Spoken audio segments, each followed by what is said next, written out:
उठो जागोरी सहेली बुहार डारो यमुना उठ जागो रे मेरे भैया बुहार डारो यमुना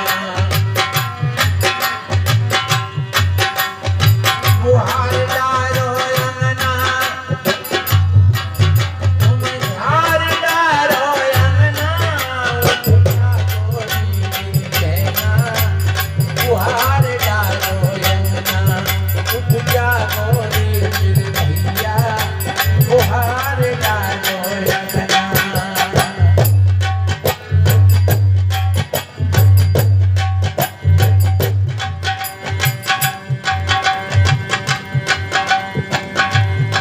से 50 बैंक्वेट कबीर साहब जी के पास गई होंगी।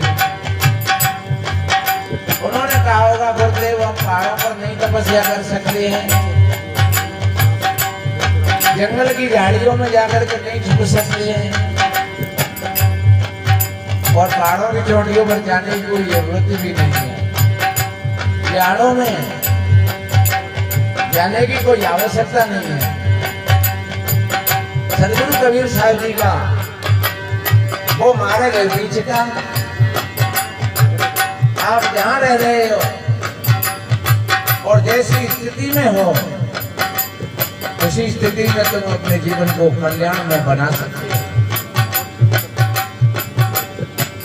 क्योंकि ऐसा कोई व्यक्ति नहीं है, कोई भाई बहन नहीं है। इसलिए कबीर साहब जी ने कहा कि सुनो मेरी माता, जैसा तुम अपने घर द्वार को झाड़ बुहार करके रखती हो, अपने गली किनारों को भी नालियों को भी साफ सुथरा बना करके रखती हो,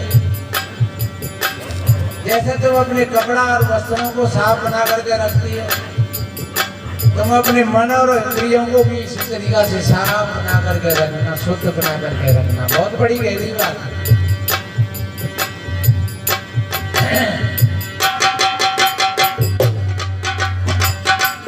साफ सुथरा घर कितना अच्छा लगता है।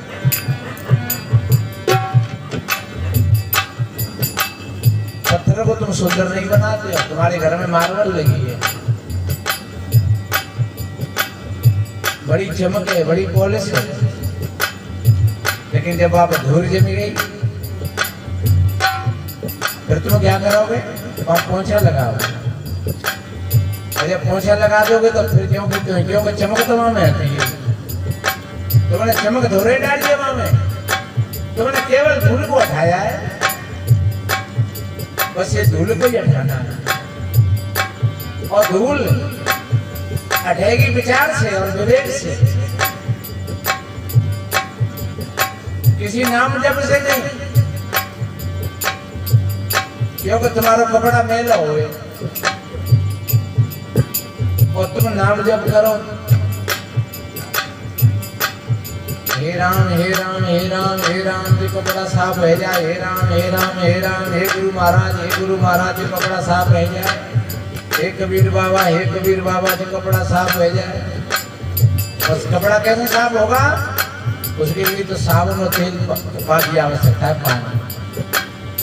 आप पानी में भिगो करके और खूब साबुन लगा करके और आप घुमक करके निचोड़ करके डाल दिया और कपड़ा साफ हो गया।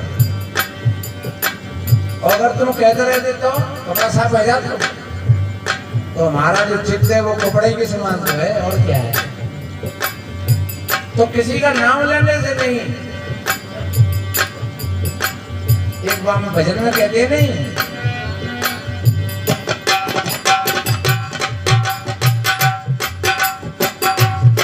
तेरी बात चलेंगे की, ओ तेरी बात चलेंगे की, क्या मेली हुई गई रे, ओ मेली हो गई रे के मनवा, मेली हो गई रे तेरी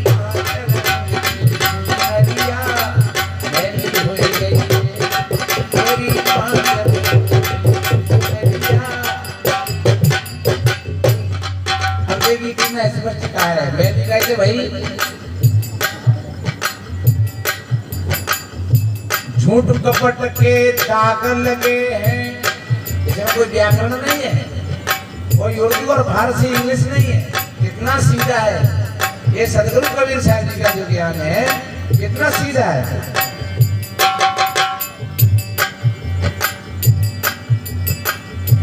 झूठ कपट के दाग लगे हैं,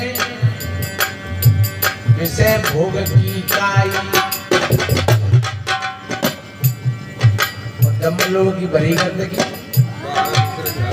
बाहर भीतर छाई काटे चिंता रूपी क्यों। अब साफ कैसे होगी?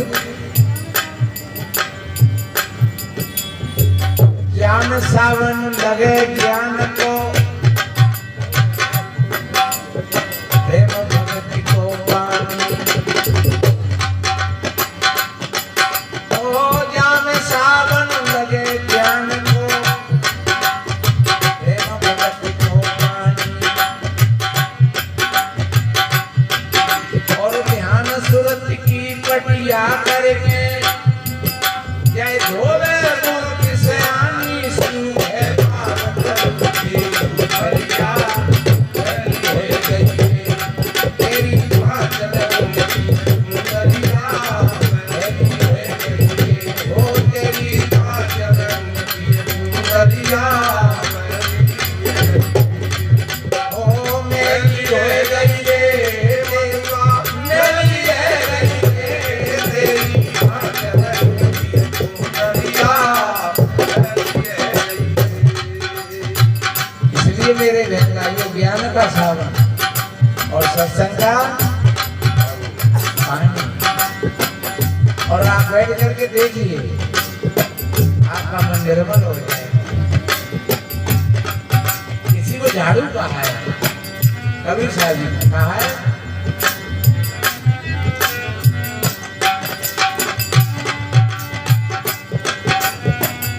काय की पड़नी काय को बंदना।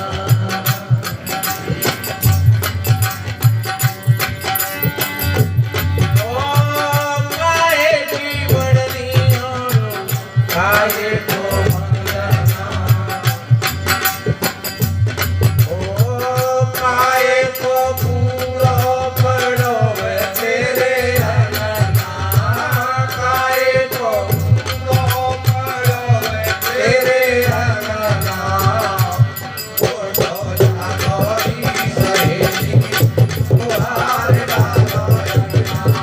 टूटा गोरी मेरे भैया तुहार डालो अंगना। तुहार डालो अंगना, तुम जार डालो अंगना। टूटा गोरी मेरी बहना तुहार डालो अंगना। टूटा गोरी मेरे भैया तुहार डालो अंगना। कितना बढ़िया सीधा तरीका बताया है। ये आध्यात्मिक भाव है। काहे की पढ़नी और काहे को बनना, इस भजन को आप 8 बार गाओ और विचार करके गाओ। हर बार नई चीज निकल करके आएगी तुम्हारे भीतर से। ध्यान रखो, झरना से पानी चलता है। आपने एक दिन पानी पियो, आप कहोगे बड़ा अच्छा पानी,